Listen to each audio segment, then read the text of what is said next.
Cuando estuve en El Salvador el año pasado, conversé con algunos amigos, algunos colegas, e hice lo que suelo hacer. Les pregunté cuál era la historia que teníamos que contar en Radio Ambulante, a qué personaje teníamos que conocer. Y varios, no unos pocos, sino varios me mencionaron este nombre, Salvador Alvarenga, un nombre que medio que me sonaba. Hola, ¿qué tal? Muy buenas noches. La historia de José Salvador Alvarenga, el célebre náufrago salvadoreño, que pasó 438 días en el mar. Sí, 438 días. Aquí le vemos con el pelo largo y la barba poblada a su llegada a Majuro, la capital de las Islas apariencia, Marshall. descalzo, vestido con harapos, pelo largo y alborotado y desnutrido. Apenas puede andar sin ayuda. Fue una historia que dio la vuelta al mundo. El salvadoreño que sobrevivió en alta mar por más de un año. Pero mis amigos me decían, no, ni te hagas la idea, va a ser imposible hablar con él. Y bueno, ahí quedó. Pero miren cómo es la vida. Un día, meses después, me invitaron a un programa de entrevistas en California. Y mientras miraba la programación, vi que el otro entrevistado era nada menos que Salvador Alvarenga. Bienvenidos a Radio Ambulante, soy Daniel Alarcón. Ese mismo día hablé con Salvador y le propuse entrevistarlo. Pocas semanas después, nuestra productora Silvia Viñas estaba en camino a Los Ángeles. Para cuadrar una entrevista con Salvador hay que hablar primero con su abogado. En esos días en Los Ángeles, Salvador estaba visitando a familiares, haciendo entrevistas con la prensa y ha contado su historia muchas veces, pero cuando se sentó a conversar conmigo, noté que para él todavía es difícil recordar lo que vivió en esos más de 400 días en el mar. Su relación con el mar es bastante larga. Empezó cuando tenía unos 10 años. Empezaba yo a meterme en las lanchas nomás por probar cómo se sentía. Y como vivía en la playa, pues me gustó siempre ya. Salvador nació en Garita Palmera, un pueblo costero muy pequeño al suroeste de San Salvador. Su papá tenía un molino de harina y su mamá estaba a cargo de un supermercado pequeño, pero la mayoría de las personas que viven en Garita Palmera son pescadores, y uno de ellos, al que le decían Inés el Loco, le dio las primeras lecciones de pesca. Me llevaba para probarme si podía pescar o si no vomitaba o no me mareaba. Cosas así, pues si yo no me pasaba eso, me gustaba trabajar siempre. Por eso, Salvador decidió dejar el colegio y empezó a trabajar como pescador. Ganaba algo de dinero y se enamoró de una chica del pueblo. Poco después tuvieron una hija, pero al mes de su nacimiento, Salvador se metió en una situación complicada. Estuvo involucrado en una pelea de bar y se tuvo que ir de Garita Palmera. Terminó en un pueblo chico de México que se llama Costa Azul, donde también trabajó en la pesca. Empezó como asistente de pescador y fue ascendiendo de a poco hasta convertirse en tiburonero. Éramos 37 tiburoneros. De esos nomás éramos 4 los más valientes, pues le voy a decir, porque los metíamos mar afuera. Los tiburones que pescaban medían unos 3 metros y podían llegar a pesar 100, 140 kilos. Salvador y sus compañeros se metían 200 kilómetros mar adentro y pescaban por 3 días y 3 noches. ¿Por qué se metían tan adentro? Por lo mismo le digo que lo gustaba. Bueno, a mí me gustaba la adrenalina, que sentir la presión del mar, saber mis tiempos donde pescaba, y todo lo hacía yo a mi manera, mis navegadores, hasta donde alcanzaba a llegar, y entre más me metía, más tiburón.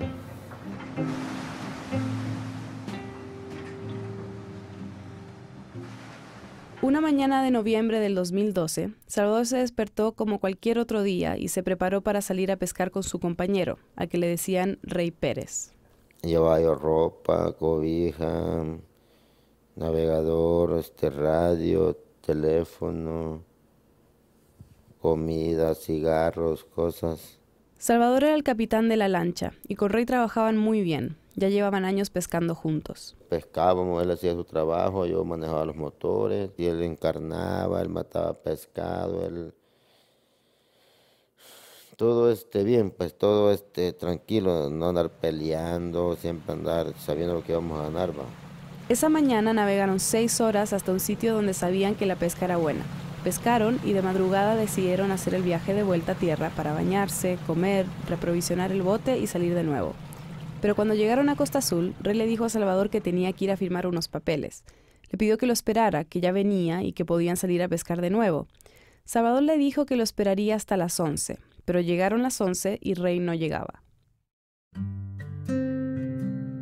Salvador no quería esperar más.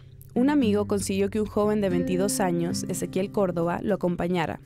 Ezequiel y Salvador no se conocían mucho, habían jugado fútbol unas semanas antes, pero nunca habían ido a pescar juntos. Antes de salir, Willy, el dueño de las lanchas, le advirtió a los pescadores que se venía la tormenta a la que llaman el norte. Pero Salvador estaba tranquilo. Si la tormenta hubiera estado demasiado cerca, Willy no los habría dejado salir a pescar. Pero como ese día faltaban 4 días para que entrara el norte Jocotero, pues yo sabía que iba y regresaba. Salvador salió con Ezequiel y aunque el mar estaba muy agitado, más de lo que esperaban, lograron atrapar bastantes peces. Pero Ezequiel no lo estaba pasando bien. Vomitó todo lo que había comido, tenía miedo. No tenía tanta experiencia como Salvador, recién estaba aprendiendo y no estaba acostumbrado a navegar en esas condiciones. Pero Salvador sí. Muchas tormentas, mal tiempo pues, lluvias, fuertes aires, feos, que tumbos.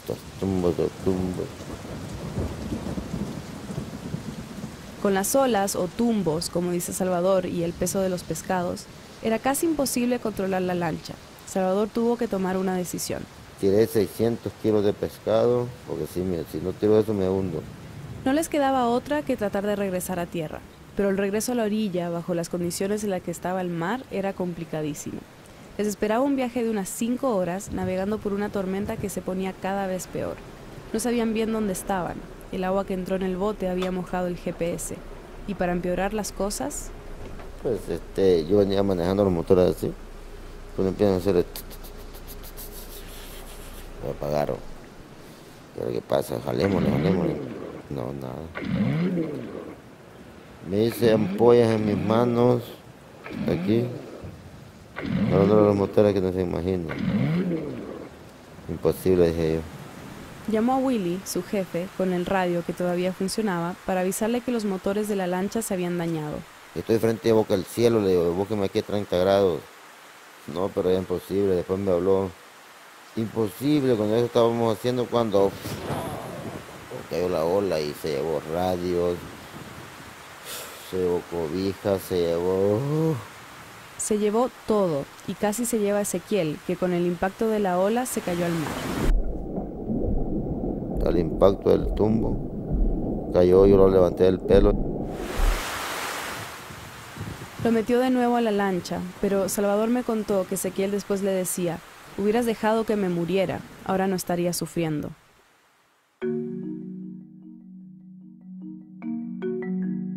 Como sus compañeros en Costa Azul ya sabían que Salvador y Ezequiel estaban en problemas, enseguida empezaron a organizar un plan de rescate. Rey fue uno de los pescadores que se ofreció como voluntario para salir en esa primera búsqueda, pero no los encontraron y el mar seguía muy agitado. Durante los siguientes días, mientras el clima se calmaba, salieron más pescadores y autoridades locales a buscarlos, tanto por mar como por aire. 7 días en avión, una semana, no me encontraron. Mientras los buscaban, Salvador y Ezequiel seguían lidiando con la tormenta. Puras lluvias, puros nortes, puros mojados, fríos. Así estuvieron casi una semana, hasta que por fin acabó la tormenta. Cuando terminó eso, me sentí yo feliz porque quedó el mar así, bien tenso. Dios mío, dije yo, ya pasó lo malo. Y todo era así, silencio. Con los motores dañados, sabían que ya no había manera de regresar a Costa Azul. Salvador no tenía idea en ese momento, pero ya estaban a unos 450 kilómetros de la costa de México. Salvador y Ezequiel sentían que era un milagro estar vivos y que la lancha siguiera entera. Ahí, Salvador decidió cambiarle el nombre a su lancha, de Camaroneros de la Costa número 3 a Titanic. No lo vi que rompió hielos ni nada, pero topó nortes, topó tumbos, topó cosas que la podían quebrar. Rompió récord mi lancha. Pero su Titanic no tenía techo y durante el día hacía un calor terrible. Para protegerse del sol se metían dentro de una hielera donde apenas cabían los dos. Pero aún no tenían nada de comida ni agua y sus cuerpos ya empezaban a sentir los efectos. Doliente, estresado, dolores, sin comer tortillas, sin comer una fruta, sin comer nada, ni un calcio, algo de vitaminas, ¿no? Pues Feo. Alrededor de la lancha empezaron a ver cocos flotando. La tentación de saltar y agarrarlos era enorme, pero Salvador sabía lo peligroso que era meterse al agua. Cuando si caes al agua te comen los tiburones, o pirañas, o los cochitos. Son unos pescados muy violentos. Empezaron a ver más actividad de peces cerca de la lancha, pero también basura, residuos de frutas, botellas de plástico que alcanzaron a agarrar y con las que planeaban recolectar agua cuando por fin lloviera. No tenían nada con que armar un anzuelo, así que Salvador empezó a tratar de pescar con las manos. Al principio se le escapaban los peces, pero con la práctica perfeccionó su técnica. Topaban los pescados muy cerca de la lancha y a rato que... Los pescados, Dios mío, ya bendición. Tenía un cuchillo, 2 cuchillos andaba. Los abría, les comía las tripas, les comía los ojos, les comía todo. No despreciaba yo nada de él. Cuando se me iba un pescado lloraba porque sabía que se me iba. Ya habían pasado unos 10 días desde que se les había dañado el motor. En esos días vieron un avión y luego un barco a la distancia, pero nadie los vio a ellos. Y seguían sin agua. Los pescados ayudaban un poco, pero todavía tenían mucha hambre. Una noche escucharon un golpe. Era una tortuga parlama, una tortuga marina, que había chocado contra la lancha. Salvador la agarró, la mató con su cuchillo y usó un tubo del motor como pajita para tomar la sangre. Ezequiel al principio no quería comerse la carne de la tortuga. Salvador lo tuvo que convencer y finalmente comió, pero nunca se atrevió a tomar la sangre. Me tomaba mis orines, tomaba sangre de parlama, de pájaro, de pescado, cosas así, cosas que mi amigo no lo hacía porque le daba asco. Salvador estaba dispuesto a todo con tal de sobrevivir. Es una combinación del cuerpo perfecto y el mente perfecto para este tipo de sobrevivencia. Este es Jonathan Franklin, un periodista norteamericano que escribió un libro sobre la Odisea de Salvador. Pasó meses con él y un año investigando su historia. Jonathan dice que fue una combinación de muchos factores la que ayudó a que Salvador sobreviviera. Era joven, estaba en sus 30, pero tenía experiencia, era fuerte y no era muy grande. Debe medir 1,60 m y en ese tiempo pesaba unos 60 kilos. Así que no necesitaba tanta comida y agua como una persona más grande. Entonces su cuerpo estaba muy ideal para y su mente tenía una fijación con lo positivo. Es muy, muy optimista. Él está tan seguro que se puede sobrevivir, de que cualquier desafío que se enfrentaba durante sus 14 meses, él tenía como 5 ideas de soluciones.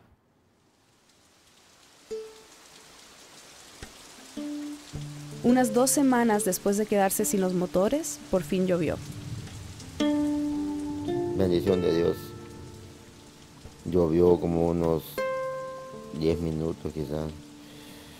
Agarramos agua y en la hielera, en las cosas de los motores, en las capotas. Qué rico el agua. Sentí yo más vida, sentía yo, Dios mío, qué bueno. Después como a los 7 días volvió a llover. Ya tenía yo botellitas y la llenaba de agua llovida y la guardaba. Racionaban el agua y la comida para que les durara más tiempo. Para pasar el rato conversaban, imaginando que estaban en otro lado. Jugaban a que Salvador iba a la tienda a buscar comida. Eran como niños. Pero estos juegos les ayudaban. En las noches contábamos las estrellas. Contaba yo hasta 400, aquel hasta 1000, cosas así. A quien contara más, le decía yo.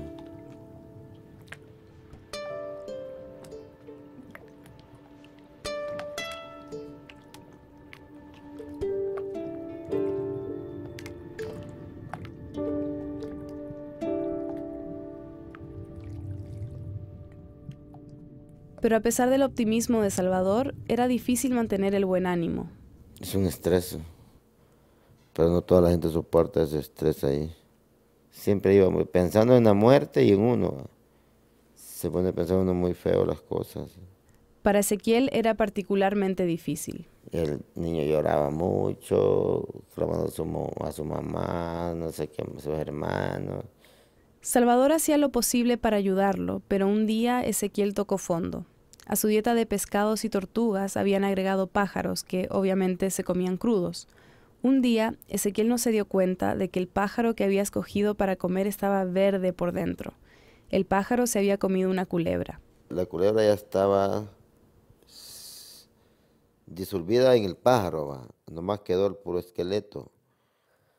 Él lo comió, no se dio cuenta hasta despuesito. Y al siguiente día no pudo comer, como se estresó, cosas de vomitar. Ese incidente con el pájaro empeoró el ánimo de Ezequiel, que ya estaba por el suelo. Salvador seguía tratando de animarlo. Platiquemos algo en que sea mentiras, algo así. Ya, yo creo que vamos a morirme así. Palabras duras. No digas eso, le decía, porque vamos a sobrevivir algún día. No, yo no creo, ya me dije, puta. Salía el loco golpeándose en la lancha, queriéndose matar él mismo, y yo, calmate, me decía. La mañana del 15 de marzo del 2013, después de 118 días en el mar y a unos 4.600 kilómetros de la costa de México, Ezequiel falleció. Murió por hambre, murió por sed, murió por estrés, más seguro. ¿Cómo fue quedarse solo después de la muerte de Ezequiel? ¿Cómo te sentías? Pues solo llorando. Mi amigo se murió, decía yo. ¿Y yo con quién hablo? Nada más con Dios. Salvador sentó el cuerpo de Ezequiel en una banquita del barco y por varios días le siguió hablando. Buenos días, le decía yo, ¿cómo necesita Ezequiel? Entre mi mente, pues bien, en cosas así, va. Y le preguntaba cómo era la muerte, estaba sufriendo. Después me dio la idea de que me andaba yo como siendo loco, hablando con un muerto y lo voy a tirar al agua así, cabal. Después de 6 días, decidió tirar el cuerpo de Ezequiel al agua y después se desmayó. Cuando despertó empezó una etapa muy diferente para Salvador. La soledad a veces era tan terrible que varias veces pensó en suicidarse. Me tiraba a la lancha y algo como para ahogarme. Luego me arrepentía, me regresaba a la lancha. No me comía ni un tiburón. Era un peligro, pues yo decía, me tiro al agua a ver si algo me come. No, nunca me tocó nada. Pero yo le pedía gracias a Dios, le decía, Dios mío, dame direcciones, que me quite malos pensamientos de matarme. Y así siguió, flotando por el Océano Pacífico otros 300 días, sobreviviendo a punta de peces y pájaros crudos, solo. Jonathan, el periodista que mencioné antes, me dijo que lo que más le sorprendió fue que Salvador no se hubiera vuelto loco. Que él es capaz de sortear emocionalmente todas estas situaciones. Él conversaba con el mar, conversaba con las nubes, siempre estaba dando gracias a su barco por llevarlo.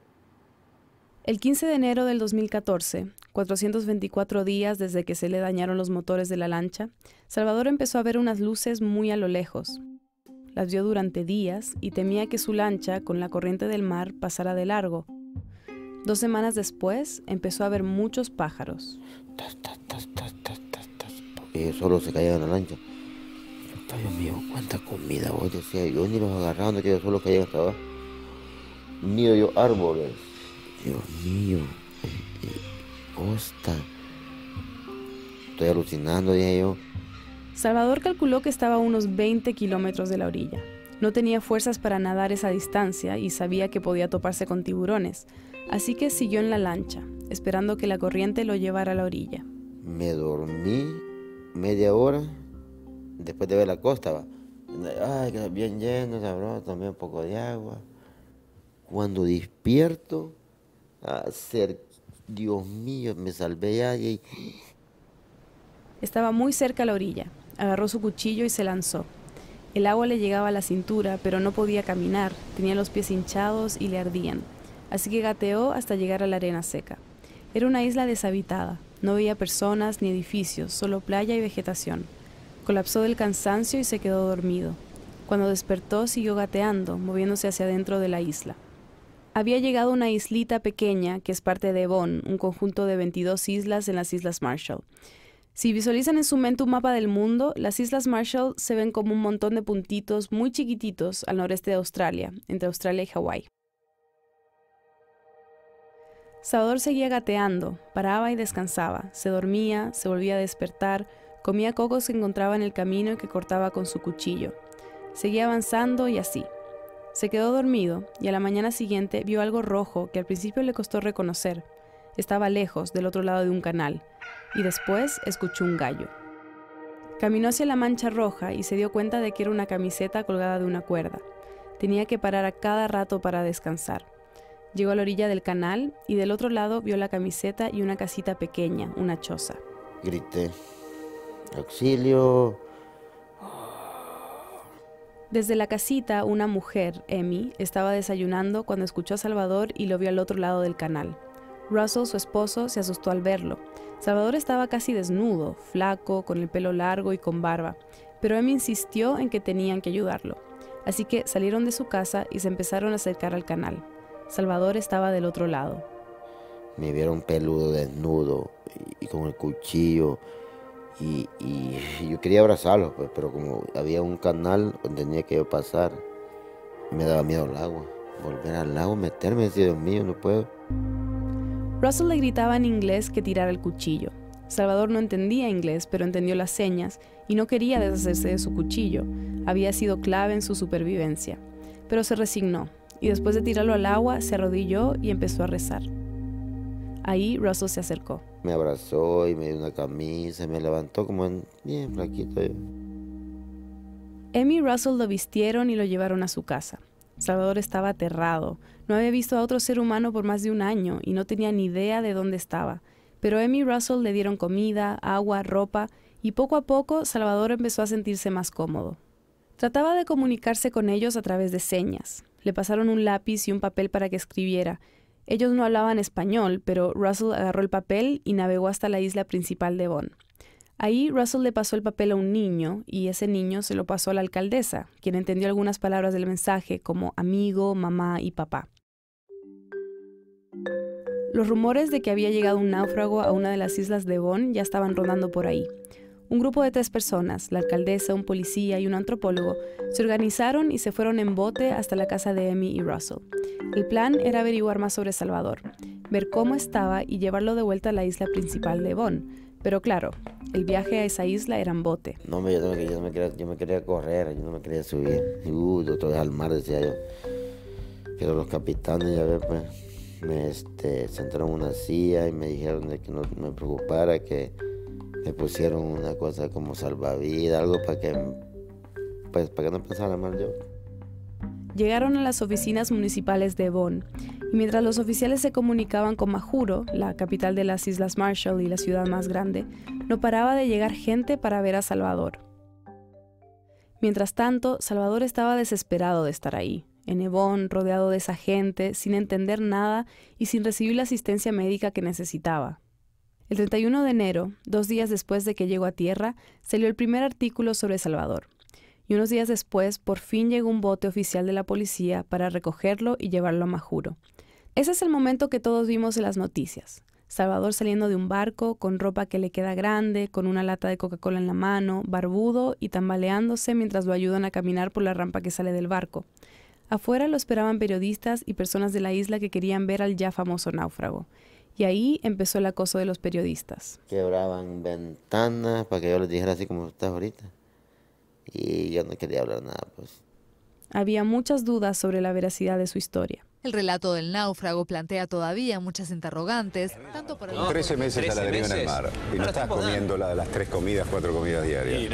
Y mira cómo está el hombre. La colación. Y lo otro que pensé... Lo dudo porque, estando en una lancha en medio del mar, ¿cómo agarra una tortuga? Mientras Salvador estaba en el hospital de Majuro recuperándose para poder volver a El Salvador, autoridades y periodistas trataban de corroborar que lo que contaba era verdad. Para muchos, como Jonathan, el hecho de que Salvador quisiera no tener nada que ver con la prensa demostraba algo. Si tú vas a hacer un fraude, tú quieres manipular a la prensa, no evitar la prensa. Entonces, para mí era buen señal que él no quiso dar ninguna entrevista, casi un comprobante de que algo verdadero estaba pasando. Unos meses después, ya estando en El Salvador, confirmarían su historia usando un polígrafo.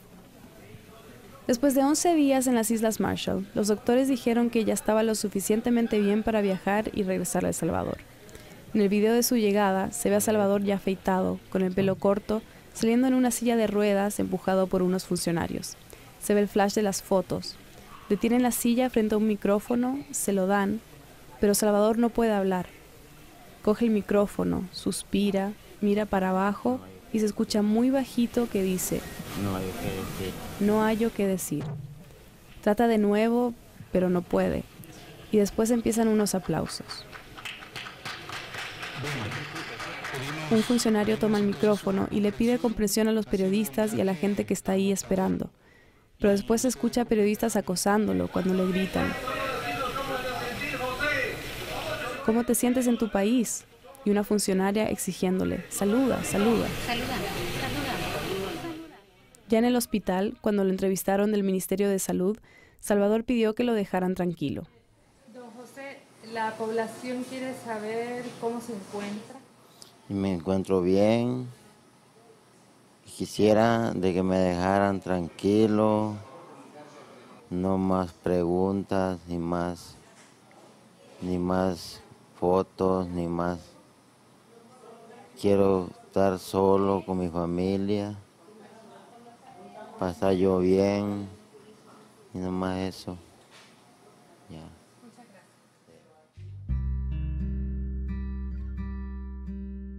La recuperación ha sido larga y mientras trata de sanarse física y mentalmente, ha tenido que lidiar con muchas cosas.